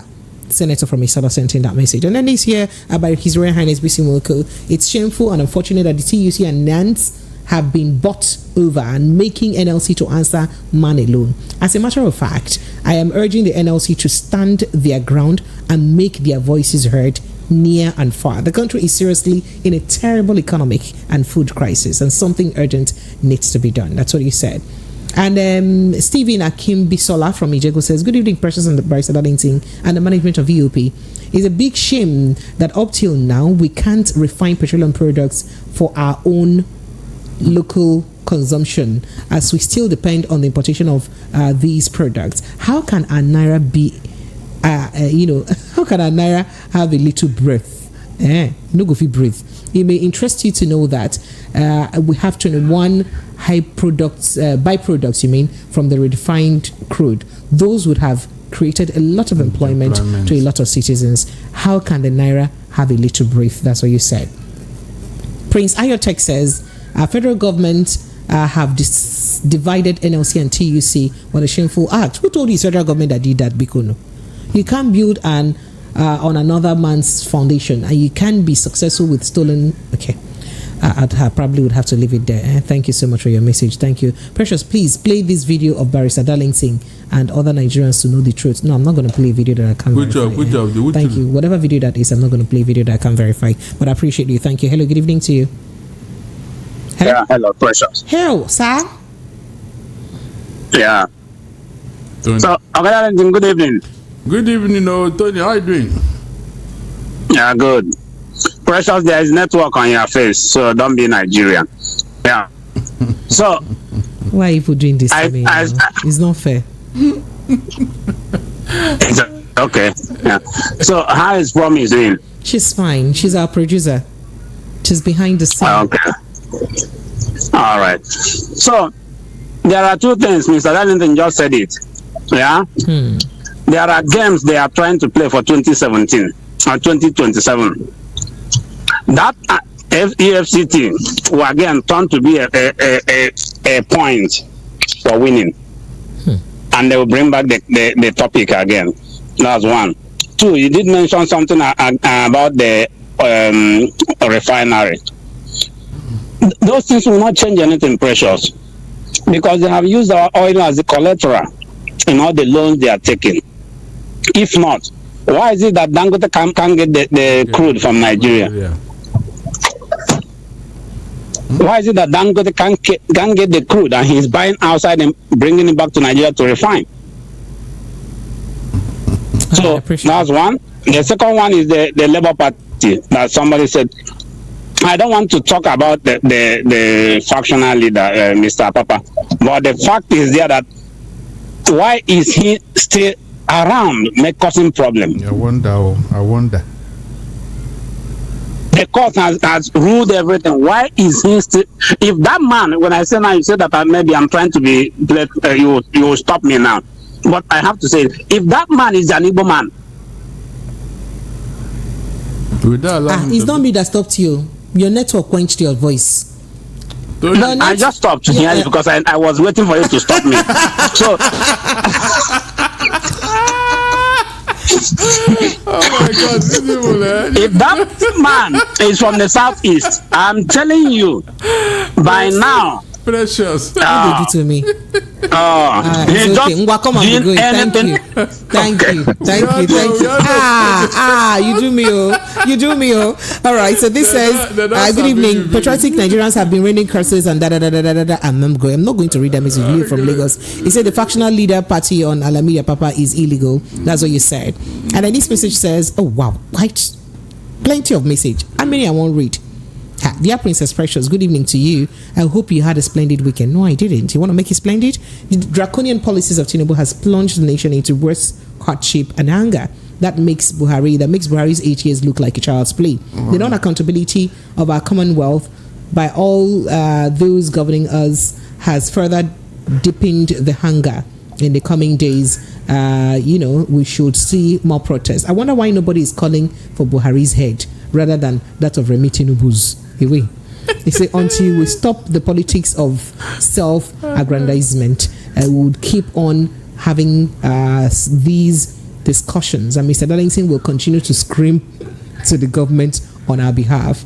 And I don't know if this will help, but the economic meeting Tinubu had with the heads of industries in Aso Rock over the weekend is not in the interest of the ordinary Nigerians. Going by the antecedent of those in attendance, the APC is out of... Okay. What's going on? Mr. Darlington is right here. Moles to spoil the party. You mentioned that moles are there to spoil the party. That's what you said. Daya from Fragba says, okay, thank you for giving me my position as APC spokeslady. You said the silence of Nigeria has made government legitimize what is going on. We see talk is not cheap but expensive as but Daya, I'll come back to your message. Hello, good evening to you. Good evening, Pre. Sir, good evening, sir. Good evening, Barrister Darlington. Is that Prince Akwachi? Yes. Yes, that's Prince Akwachi. Yes, so ordinarily, I just wanted to listen and just not say anything. However, let me quickly contribute to the Labour Party thing, okay, with the interview between Arabambi and Abati. You know, the man went as far as saying that there is the Igbo side in Uromi, that Abure is from the Igbo side in Uromi, which to me kind of like, what is this man talking about? You know, he talked about how it is that there is a lady, a lawyer in INEC that is supposed to accept their letter, and the lady requested for 150,000 naira, and that they couldn't do it because they don't have 150,000 naira. In my mind, I said they are wretched, so they don't have 150,000 naira. Yes. Wow, interesting. You know, if it's me from London, he would say interesting. Wow. You know, and then he went on again to talk about how Obi is moving around with a private jet. Does he think that Obi is a pauper? I wonder. Does he think that Obi is a pauper? I wonder. Somebody who could bring up 800 billion for his campaign. I wonder. That man, for me, you know, they're just trying to cause trouble here and there. They just want to cause trouble. They're distraction. Can they please rest? Please, for Christ's sake. I don't know if he's a Muslim or Christian, but whatever he is, whatever faith he is, can he please just allow people to be? For Christ's sake, I don't belong to the Labour Party, but whatever they're doing, it's not right. It's not right. Thank you. Thank you. That's all I can say for now. Thank you. Thank you so much. I appreciate you. Thank you so much. All right, so I quickly run through some more messages. Barrister Darlington, we must go to a step down conversation now. I know, but please let me ask you: was it only Obi that is moving with the private? Barrister Darlington, let me take calls now. You'll be asking me questions I don't have answers for. I thought they say you are a APC. I'm not any woman leader. Okay. This message says it's oh dear, please.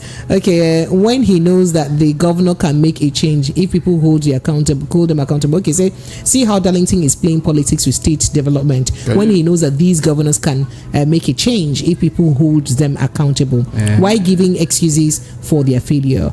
The same governor will use commissioner of police to hurt his opponent, but fail to use the same federal policy to protect his people from herdsmen or killers and all of that. That's what you said. Ulu from Badagry made that statement. Sent that message. Babiji from Oshodi says, Precious, why are your brothers making all these their confessions now? Hey, my brothers. Oh, now my brothers from River State. He said, please, should there not be consequences and punishment for their actions by DSS? Because I must put it to you that your people, your Rivers people, are the major actors and people that defrauded and robbed Nigerians during 2023 presidential election. I'm not reading again.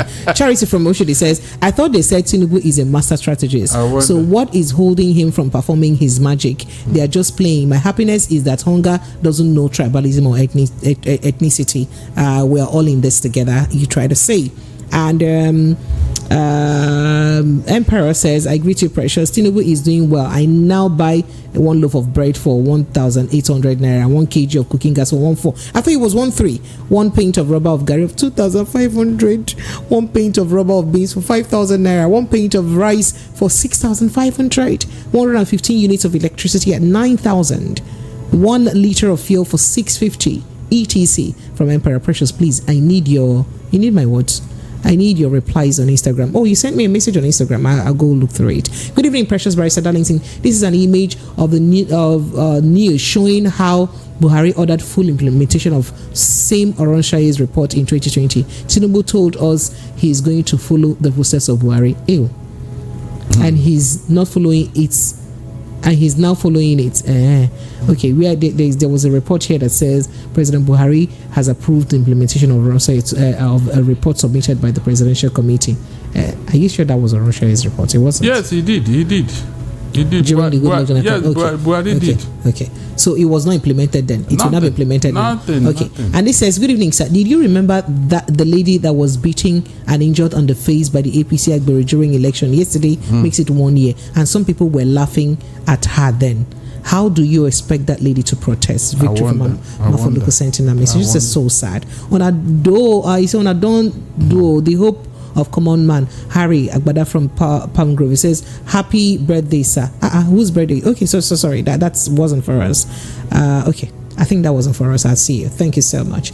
And then Ike now from Ijesha says, Nigerian politicians are a problem. No matter how they try to dribble us with tribe and religion, and I think they cause our problem. All right, let's just take a few calls and then we'll go to a step down conversation. Hello, good evening to you. Hello? Hear me? Yes, I can. Good evening. Welcome, sir. Yes, Precious. Sir? Yes, I want to hear that. Good evening. You're welcome. Go ahead, please. My name is Joval. Joval is my name. Barrister Darlington. Good evening, sir. Good evening. How are you? I'm fine. Precious, I want to start by saying that you want to intimidate Barrister Darlington small. How? But Barrister Darlington will not agree. When he was talking about River State, you shouted, hey! You know what you talk about River State. Yes, sir. If it's my state, Jova, we're about going to a step down conversation. Help me make it quick. You're taking 1 minute without saying anything. Don't worry. Let me say my bits quickly. Okay. The truth of the matter is that I want Barrister Darlington to tell me my interest in Edo State is very simple. They have not produced a handsome-looking governor before. All these people that are winning primaries, I hope they are all handsome. Are they all handsome, please? Now handsome go do the job. Okay. All right. On that note, we'll get straight to our step down conversation. Thank you so much. What is your on that handsome note, Barrister Darlington. So on our step down conversation this evening, we're looking at so for those of you I couldn't read your messages on WhatsApp, please forgive me. Apologies. Please, thank you so much. Barrister Darlington said I should tell you to go to Precious Inyi TV. He dropped something there. So Precious Enyi TV, right, on YouTube. He dropped something there. So Barrister Darlington, on a step down conversation today, people are advocating that there are some laws that should be, that should go obsolete in this country. Some traditions. Yes. Like a tradition where if a woman commits adultery, she could get sick until she confesses and dies. But if the man commits adultery, nothing happens to him. Why is that a law that still exists? So do you believe, or do you think, are you of the opinion that some laws should just go away in this country? That's the question. Such laws are obnoxious. Yeah, I like it when you talk like this. Repugnant. Oh. Contrary to good conscience. Against the will of God. Say it again. So now, someone posted this and says that a married woman slept with another man close to my community. Unknown sickness visited her, and she died after confessing 2 days ago. Sure. Why is it that there are traditions that deprived married women from cheating and encourages married men to cheat? That same tradition that will make that woman die during cheating. Why can that tradition not make her husband also die if he cheats? He says some traditions actually need to be adjusted. Cheating by married men will reduce drastically if these same traditions also equal to men. So Barrister, you don't change your mind? No, I didn't. Okay. But the thing is that such spiritual issues, how do you bring it to the court for adjudication? Because they are not even saying adjudication. They are not saying that let those traditions be disbanded. Like let the people who practice those traditions just stop going about it. How do you stop? I don't understand. How do you stop such a spiritual matter? Because there's no record, there's no evidence that it was the cheating that killed the woman. But they have a record that there are probably some rituals or stuffs that they conduct, or that would make that happen. And you believe in such hogwash? You believe in it? I believe in it. Lagos phone lines are open. Let's have your thoughts and reaction on this conversation. The so-called thunderbolt in the southwest. So the phone lines are open. Let's take your thoughts and reactions on this, right? So do you believe that a tradition that makes, that would force or make a mysterious sickness to befall a married woman if she cheats, and then she would eventually die after confession, should exist? But it should, but for the man, nothing of such happens, because the man would have the right to, commit adultery as many times as possible, and it doesn't matter. Do you think those traditions should be abolished? That's the question. Phone lines are open. 0700-903-903-903. 0700-903-903-903. Sir? Do you know that this thing started from the Bible? That any woman that cheats should die. No, that this privilege is given to men right from the Bible. Started from the Bible. How? Yes, because the Bible God said men should go into the world and cheat. No, not that. How? That a man can divorce a wife because of infidelity. But a woman cannot divorce her husband because of infidelity. There is no place there. If he says a man, but see, the Bible speaks in generic terms. So if the Bible says a man, it means human being. No. Human being can divorce another because of cheating. No, they say the wife. We can I bet my phone lines are open, John. Let me go and take calls. Hello, good evening to you. Hello? It is you people. Go and ask Yes, God. good evening. Welcome. What's your name, sir, and where are you calling from? My name is Emmanuel. I'm calling from Edo. Emmanuel, you're welcome. Yeah, the tradition that made that happen is the same tradition that makes women of lower distance from the whole African estate. Makes women of what? Lower what? Lower personality. Because even in the Bible days, you see that the woman that was caught in the middle of adultery, the man was not brought forward. They just brought the woman who caught her in the very act. And Jesus asked them, throw stone if you have not done something. They all left in shame. They could not throw stone. That's to say that Jesus must have even been saying in that place that it's not a crime to cheat. The woman is not married, though. The woman is not married. No, it's not saying that. The woman is not married. What they were trying to say is that if they have not committed something, because you know that they are putting it on women because of what they think, then you that is saying it, have you not done it? That you are accusing on that person. The issue is that they have made women look like a little picture. Exactly the same thing that is going on. That's why the man is not affected. The man can do anything he wants. The woman cannot do it. So you think the Bible is? The God gave us a lot of powers. Oh wow! No. The thing is that it's very wicked. But I don't know. The issue will not end. If I want to begin to talk about it, it will not end. It's a very long my credit cannot be continued. Sorry. Thank you so much. I appreciate it. They believe that women are more promiscuous than men. So Hello, to keep them together. Women are more promiscuous than men. Yes. Sir? That's why they're all over the place. They are living in red light. The way I will put it is very simple. Yeah. How simple? It's an old tradition.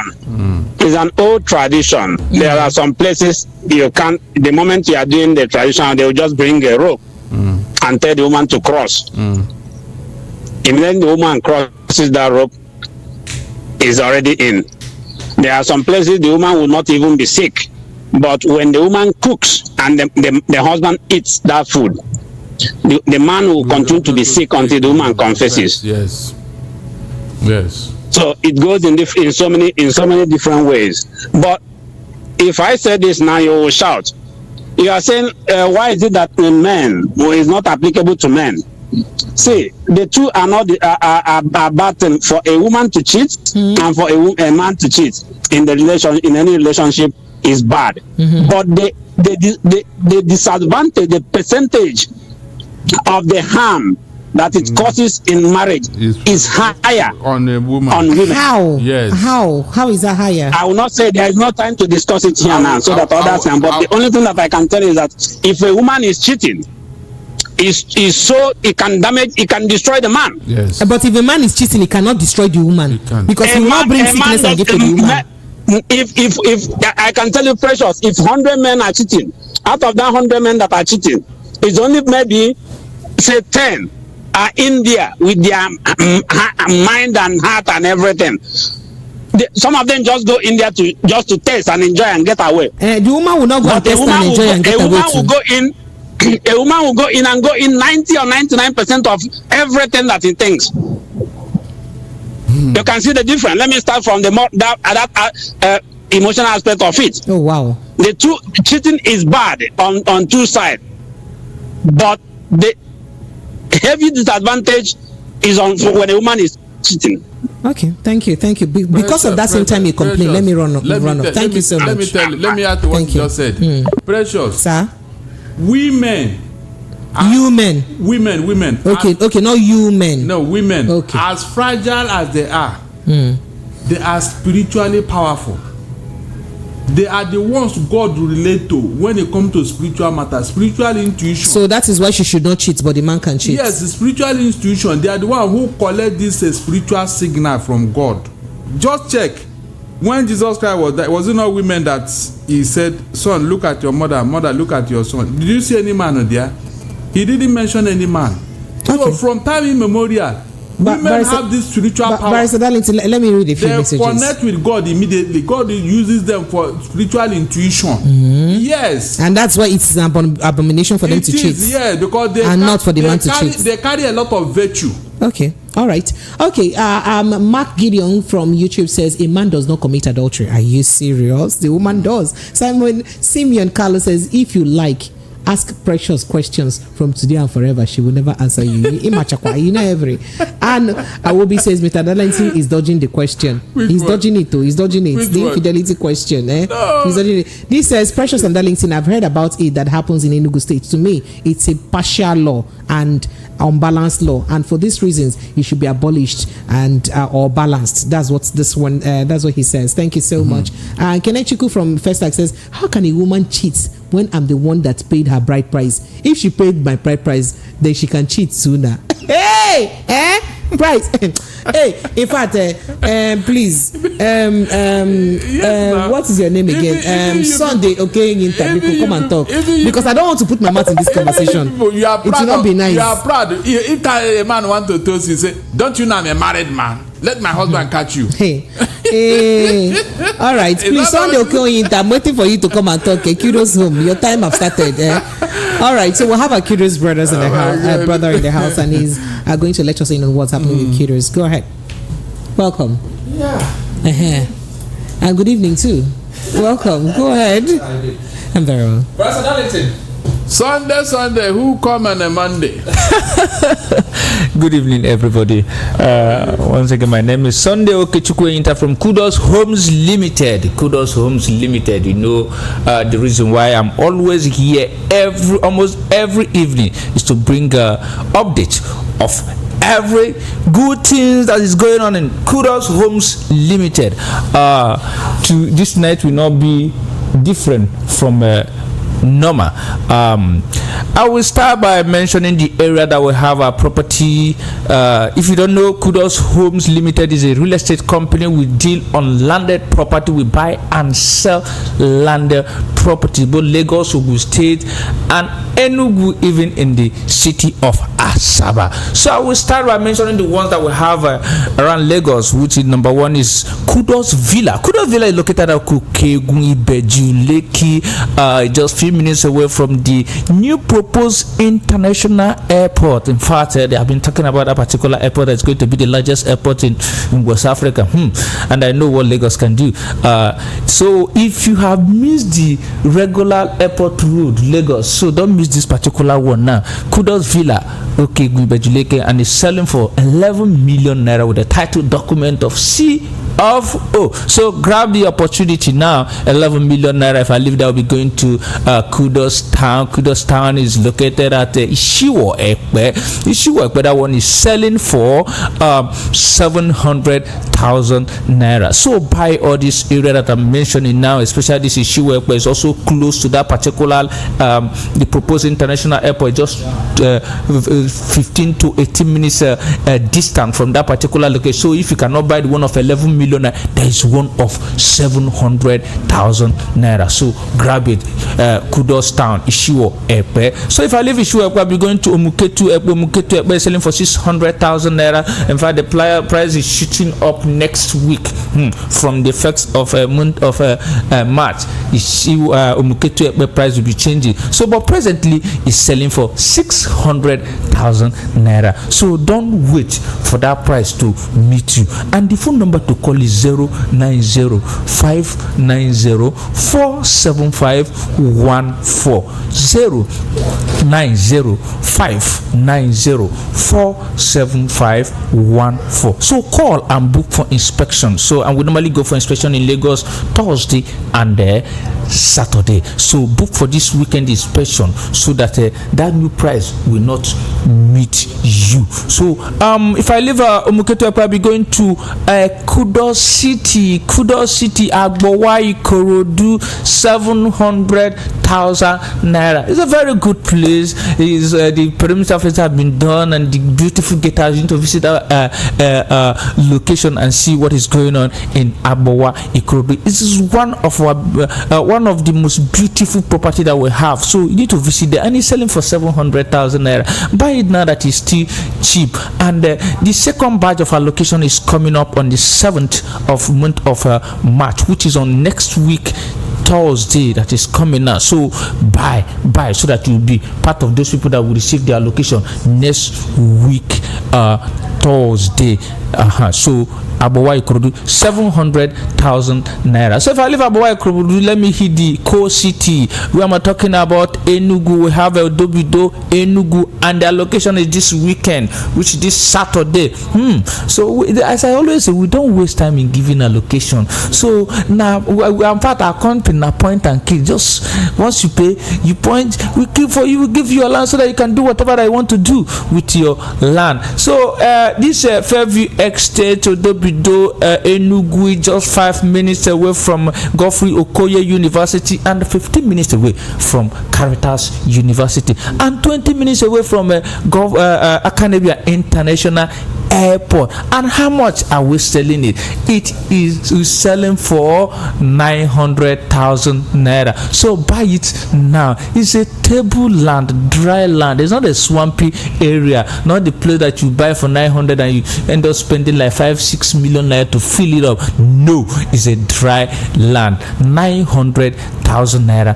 Buy it. If it's hosted that you want to build, you can build it there. If it's a supermarket, if it's a hotel, in fact, it's a very good place, location to do all those things that I just mentioned now. So subscribe to Fairview Estate Enugu, 900,000 naira. And don't forget, this weekend is the allocation of Enugu. So Enugu people, get ready for your allocation this weekend, this Saturday. This Saturday. And if you have not subscribed to that product, call our phone number now, which is 090-590-47514. 090-590-47514. You can't wait.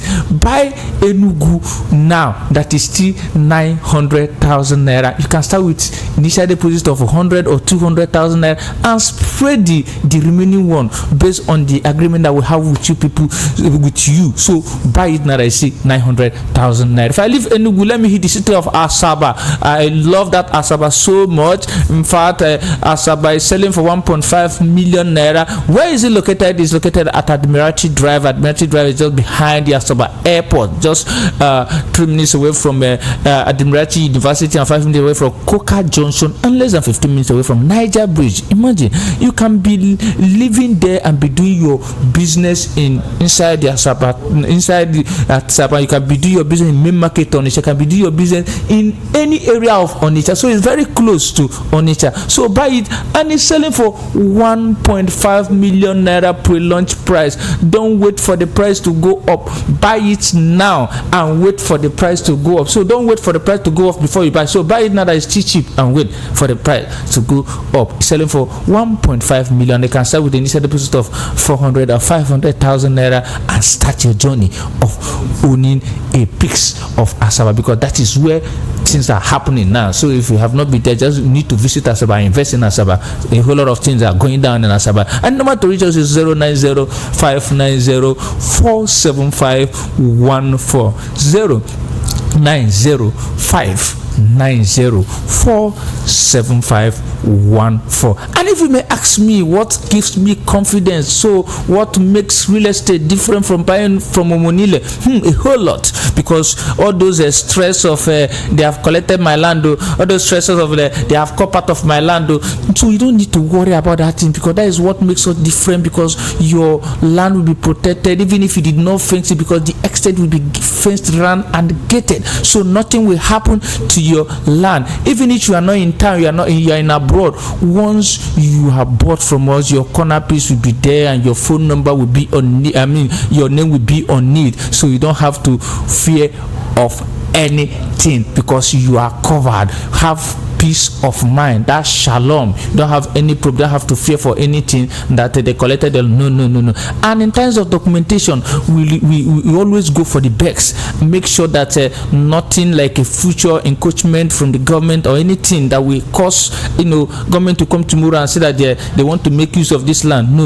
All those things have been sorted out, because we play our role very, very well as a company, so that it will not affect us, because if anything happens tomorrow, it will affect us more than you are buying one. So subscribe today, that all these properties are still cheap. Kudos Villa Ibejuleki 11 million naira, Kudos Town Ishiwekwe 700,000 naira, and Kudos Heritage Ketu Ekpe, which is 600,000 naira, that is going up on the 1st of this coming month. So buy it, 600,000. Kudos City Agbowa Ikorodu, that one is 700,000 naira. Fairview Estate Odovido Enugu 900,000 naira. Asaba, buy Asaba. If you never buy Asaba, 1.5 million naira. Buy Asaba for no reason. Even if you don't have any reason to buy it for no reason, because when the time comes, you see the reason why you buy that particular Asaba. And the number to reach us is 090-590-47514. 090-590-47514. Our inspection days are Thursday and Saturday in Lagos, but Enugu and Asaba is Monday to Saturday.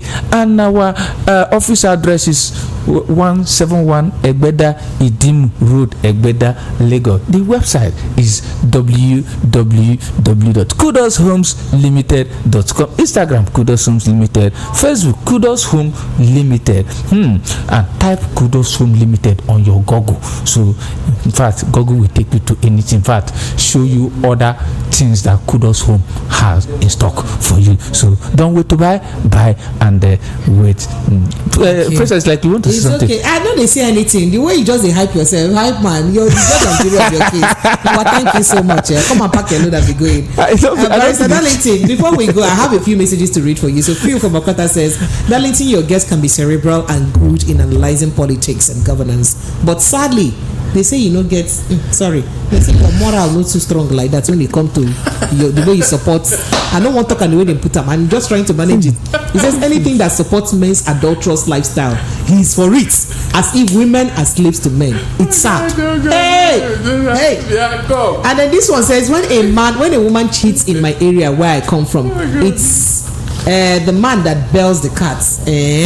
He says it's the man that bells the cats. When it happens, the man's fortune starts dwindling. Then her first child dies. If she doesn't confess, that's how they will be passing on till it gets to the husband. If she still keeps quiet without confessing, then she dies eventually.